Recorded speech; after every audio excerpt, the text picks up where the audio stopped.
अरे भाई, राजस्थान का नाम सुनते ही क्या ख्याल आता है? Run of Kutch, forts, culture और कोटा इंडिया का कोचिंग हब।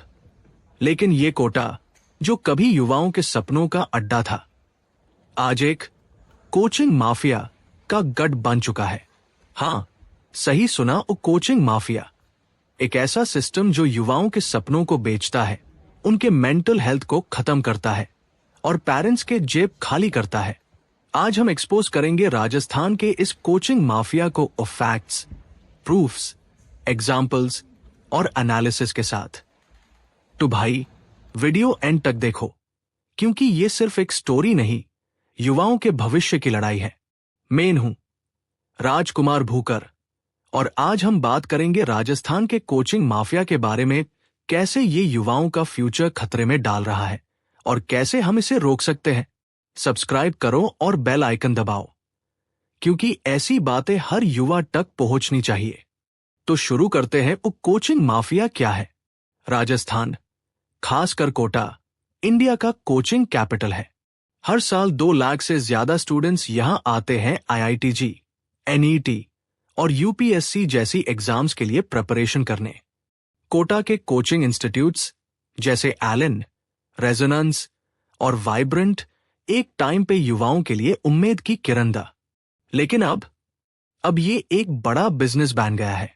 एक रिपोर्ट के मुताबिक कोटा का कोचिंग इंडस्ट्री हर साल 5,000 करोड़ से ज्यादा का टर्नओवर करता है। लेकिन ये पैसा कहाँ जाता है? नए कैंपसेस बनाने, फैंसी एड्स चलाने और कोचिंग वालों के बैंक बैलेंस बढ़ाने में डॉट। लेकिन स्टूडेंट्स का क्या? 24 लाख स्टूडेंट्स NET के लिए कॉम्पीट करते हैं, लेकिन सीट सिर्फ 1.1 लाख है। जी मेंस में 14 लाख स्टूडेंट्स देते हैं, लेकिन टॉप कॉलेजेस में एडमिशन सिर्फ 15,000 को मिलता है। ये कंपटीशन इतना इंटेंस है कि कोचिंग इंस्टीट्यूट्स इसे कैश कर रहे हैं। पेरेंट्स से 2 से 3 लाख फीस लेते हैं और FIR बोलते हैं, भाई ये तो इन्वेस्टमेंट है। लेकिन सच्चाई ये है कि ये इंस्टीट्यूट स्टूडेंट्स के सपनों को बिकाऊ प्रोडक्ट बना रहे हैं। अब बात करते हैं प्रूफ्स की। ये कोचिंग माफिया कैसे काम करता है? सबसे पहले, मेंटल प्रेशर। 2023 में कोटा में 23 स्टूडेंट्स ने सुसाइड किया। ये नंबर दिल धड़का देता है। एक 17 साल के लड़के योगेश ने अपने हॉस्टल से जंप कर लिया क्योंकि एग्जाम प्रेशर सहन नहीं पाया। और ये अकेला केस नहीं है। 2015 से अब तक कोटा में 100 से ज्यादा स्टूडेंट सुसाइड हो चुके हैं। राजस्थान के मिनिस्टर प्रताप सिंह खचारियावास ने खुद कहा, ये कोचिंग इंस्टीट्यूट्स माफिया की तरह काम करते हैं। स्टूडेंट्स को डिमोरलाइज करते हैं, हर दूसरे दिन टेस्ट देते हैं और पेरेंट्स से पैसे लेते हैं।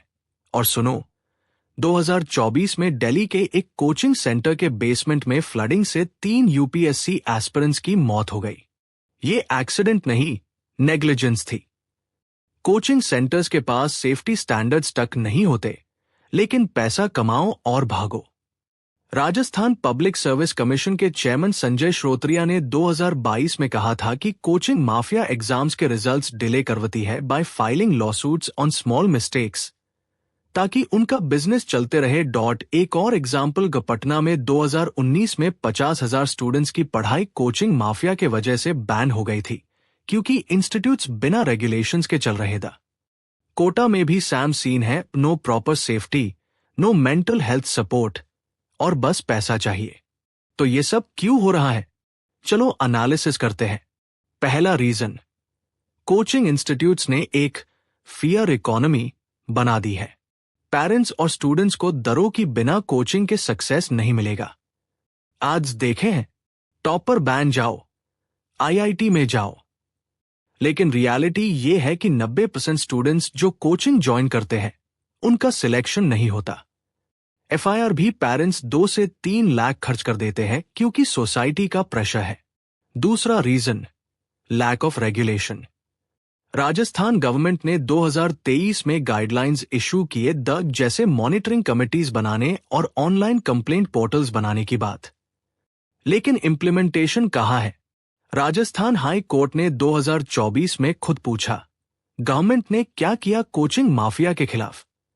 अब तक एक proper Rajasthan coaching institute control and regulation bill भी नहीं आया।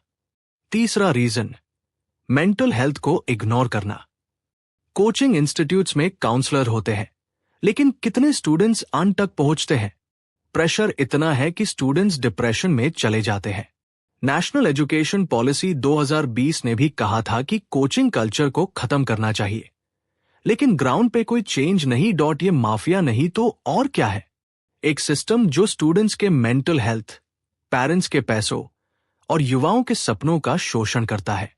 अब सवाल यह है, इसका सल्यूशन क्या है? हम अपने युवाओं का भविष्य कैसे बचा सकते हैं? पहला सल्यूशन, गवर्नमेंट को स्ट्रिक्ट एक्शन लेना होगा। राजस्थान के coaching institute control and regulation bill को जल्दी पास करो। हर कोचिंग सेंटर का रजिस्ट्रेशन मैंडेटरी करो, सेफ्टी स्टैंडर्ड्स चेक करो और मेंटल हेल्थ काउंसलर्स रखो। दूसरा सॉल्यूशन, पेरेंट्स और स्टूडेंट्स को अवेयर करो। कोचिंग हाई सब कुछ नहीं है। ऑनलाइन प्लेटफॉर्म्स जैसे अनअकैडमी, यूट्यूब चैनल्स और फ्री रिसोर्सेज से भी प्रिपरेशन हो सकती है। अपने पैशन को फॉलो करो, ना कि कोचिंग के पीछे भागो। तीसरा solution, mental health support. Schools और कॉलेजेस में काउंसलिंग प्रोग्राम्स शुरू करो। कोटा में हर कोचिंग सेंटर में एक ट्रेन्ड काउंसलर होना चाहिए जो स्टूडेंट्स के स्ट्रेस को समझे। चौथा सॉल्यूशन, अल्टरनेटिव करियर पाथ्स।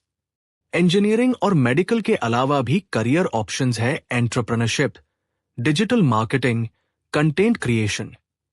अपने इंटरेस्ट के हिसाब से करियर चुनो, ना कि सोसाइटी के प्रेशर के हिसाब से।